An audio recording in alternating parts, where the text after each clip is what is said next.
ইতিমধ্যে আপোনালোকে দেখিছে যে আমি সদৌ অসম কৰ্মচাৰী পৰিষদৰ আমাৰ এটা আহ্বান আছিল আমাৰ জিলা সমিতিলৈ যে অসম চৰকাৰৰ অধীনত যিসকল আমাৰ পুৰণা পেঞ্চনটো প্ৰত্যাহাৰ কৰি নতুন পেঞ্চন নীতি প্ৰৱৰ্তন কৰিছে লগতে UPS মানে নীতি প্ৰৱৰ্তন কৰিছে আমি এইটো বিৰোধিতা কৰিছোঁ যিহেতু যে আমাৰ চৰকাৰী কৰ্মচাৰীসকলৰ আমি জানে খুব সীমিত সা সুবিধাৰ ভিতৰত আমি প্ৰায় 24 ঘণ্টা আজিকালি 24 ঘণ্টাৰ ভিতৰত বহুত বেছি আমাৰ ডিউটিতকৈ আমি সেৱা আগবঢ়াব লাগে ইয়াৰ বিপৰীতে কি হৈছে আমাৰ কৰ্মচাৰীসকলে ইমান নিষ্ঠা আৰু সেৱা আগবঢ়োৱাৰ পিছত অসম চৰকাৰ আজি যিটো ডেভেলপমেণ্ট হৈছে সেই ডেভেলপমেণ্টটো আমাৰ কৰ্মচাৰীসকলৰ সেৱাৰ ওপৰত নিৰ্ভৰ কৰিছে কিন্তু এনেকৈ সুদীৰ্ঘ 30 বছৰ 40 বছৰ চাকৰি কৰাৰ পিছত আমাৰ কৰ্মচাৰীসকলে যেতিয়া অৱসৰ হয় এই অৱসৰৰ পিছত বাৰ্ধক্যকালটো আমাৰ পেঞ্চনটোৰ ওপৰতে আচলতে কৰ্মচাৰীসকলৰ নিৰ্ভৰ কৰে কিন্তু এটা চৰকাৰে কি কৰিছে 2005 চনৰ 1 ফেব্ৰুৱাৰীৰ পৰা এই পুৰণা পেঞ্চন নীতিটো প্ৰত্যাহাৰ কৰি নতুন পেঞ্চন নীতি এটা প্ৰৱৰ্তন কৰিছে এই নতুন পেঞ্চন নীতিটোত আমাৰ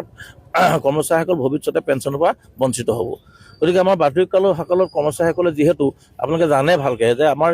যিটো আমাৰ জীৱনটোত উপাৰ্জন কৰে এই উপাৰ্জনৰ বিনিময়ত তেখেতসকলে ঘৰুৱা যিবোৰ সমস্যা থাকে ল'ৰা ছোৱালীৰ সমস্যা চিকিৎসাজনিত সমস্যা ঘৰ গৃহ নিৰ্মাণৰ সমস্যা এইটো যে সৰ্বচন্দ হয় তাৰপিছত লোন মাৰি যেতিয়া বাৰ্ধক্যকাল পৰিব এই বাৰ্ধক্যকালত আমাৰ সাধাৰণতে কৰ্মচাৰীসকলে পেঞ্চনটোৰ পৰা বিশেষকৈ চিকিৎসাজনিত কাৰণত উপকৃত হয় কিন্তু এতিয়া চৰকাৰে এই প্ৰৱৰ্তনটো প্ৰত্যাহাৰ কৰাৰ পিছত আমাৰ কৰ্মচাৰীসকল চূড়ান্তভাৱে বঞ্চিত হ'ব গতিকে আমি ভাবোঁ যে চৰকাৰে এইটোত আমাৰ বিবেচনা কৰিব লাগে কাৰণ যিহেতু আমাৰ কৰ্মচাৰীসকলে যথেষ্ট নিষ্ঠা আৰু সততাৰে সেৱা আগবঢ়াই আহে আৰু চৰকাৰৰ যিটো সৌধ বুলি কয় ডেভেলপমেণ্টৰ যিটো সৌধ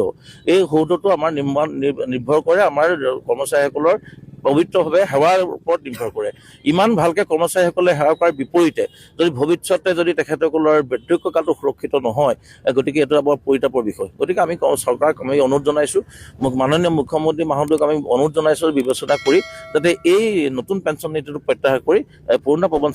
পেঞ্চন নীতিটো যাতে পুনৰ প্ৰৱৰ্তন কৰে তাৰ বাবে আমি চৰকাৰক আমি দৃষ্টি আকৰ্ষণ কৰিছোঁ ধন্যবাদ চৰকাৰে NPS ব্যৱস্থাটো 2005 চনৰ 1 ফেব্ৰুৱাৰীৰ পৰা ইয়াত যি লাগু কৰিছে এই লাগু কৰাৰ ফলত আমাৰ যি চৰকাৰী চাকৰিয়ালসকলৰ 10% বেচিক আৰু গভৰ্ণমেণ্টৰ 14% বেচিক সহ তেওঁলোকে যি জমা টকা সেই জমা টকাৰ ওপৰত ৰিটায়াৰমেণ্টৰ পিছত পেঞ্চন হিচাপে 60% তেওঁলোকক পেঞ্চনকালীন ব্যৱস্থা হিচাপে তেওঁলোকে দিয়াৰ ব্যৱস্থা যি লৈছে তাৰ পিছত বাকী 40%ৰ ওপৰত মাহেকীয়া যি আপোনাৰ বিনিয়োগৰ জৰিয়তে যি পেঞ্চন ব্যৱস্থা এই পেঞ্চন ব্যৱস্থাটো NPS চিষ্টেমটো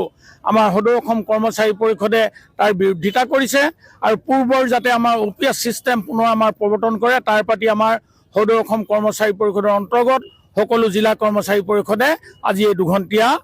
অৱস্থান ধৰ্মঘট কাৰ্যসূচী পালন কৰিছে আৰু পুনৰ এই NPSৰ পৰিৱৰ্তে এতিয়া আমাৰ অসম চৰকাৰে UPS চিষ্টেম প্ৰৱৰ্তন কৰাৰ যি প্ৰয়াস কৰিছে এই UPS আৰু NPS দুয়োটা ব্যৱস্থাকে প্ৰত্যাহাৰ কৰি সদৌ অসম কৰ্মচাৰী পৰিষদে আগন্তুক দিনত অসম চৰকাৰৰ ওচৰত দাবী উত্থাপন কৰিছে অনুৰোধ ৰাখিছে যাতে এই দুয়োটা ব্যৱস্থা প্ৰত্যাহাৰ কৰি পুনৰ আমাৰ কৰ্মচাৰীসকলৰ ভৱিষ্যত পেঞ্চনকালীন ব্যৱস্থা সুৰক্ষাৰ প্ৰতি লক্ষ্য ৰাখি পূৰ্বৰ OPS চিষ্টেম যাতে আমাৰ মানে প্ৰৱৰ্তন কৰে তাৰ প্ৰতিয়ে আমাৰ সকলো কৰ্মচাৰী একত্ৰিত হৈ আজি এই সদৌ অসম কৰ্মচাৰী পৰিষদৰ আহ্বানৰ প্ৰতি সঁহাৰি জনাই আজি আমি শিৱসাগৰ জিলা কৰ্মচাৰী পৰিষদেও OPS চিষ্টেম পুনৰ যাতে প্ৰৱৰ্তন হ'ব লাগে সেই দাবী আগত ৰাখি আমি আজি এই দুঘণ্টীয়া কাৰ্যসূচী আমি পালন কৰিছোঁ। হয় ছাৰ বাইদেউসকল এয়া নিশ্চয় সদৌ অসম কৰ্মচাৰী পৰিষদে ৰাজ্যত OPS অৰ্থাৎ পুৰণি পেঞ্চন পুনঃ প্ৰৱৰ্তনৰ দাবীত এটা বৃহৎ কাৰ্যসূচী গ্ৰহণ কৰিছে আনহাতে অহা 2 ফেব্ৰুৱাৰী তাৰিখে অসমত OPS পুনঃ প্ৰৱৰ্তনৰ দাবীত ৰাজ্যজুৰি সদৌ অসম কৰ্মচাৰী পৰিষদে ব্লেক ডে অৰ্থাৎ কলা দিৱস ঘোষণা কৰিছে হয় ছাৰ বাইদেউসকল OPSৰ দাবীত 2 ফেব্ৰুৱাৰী তাৰিখে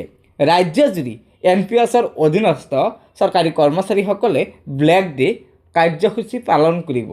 গতিকে ছাৰ বাইদেউসকল লগৰ বন্ধুবৰ্গক এই ভিডিঅ'টো শ্বেয়াৰ কৰি আজিৰ এই গুৰুত্বপূৰ্ণ খবৰটো জনাই দিব আৰু নতুনকৈ অহা ছাৰ বাইদেউসকলে অনুগ্ৰহ কৰি আমাৰ এই চেনেলটো ছাবস্ক্ৰাইব কৰি ল'ব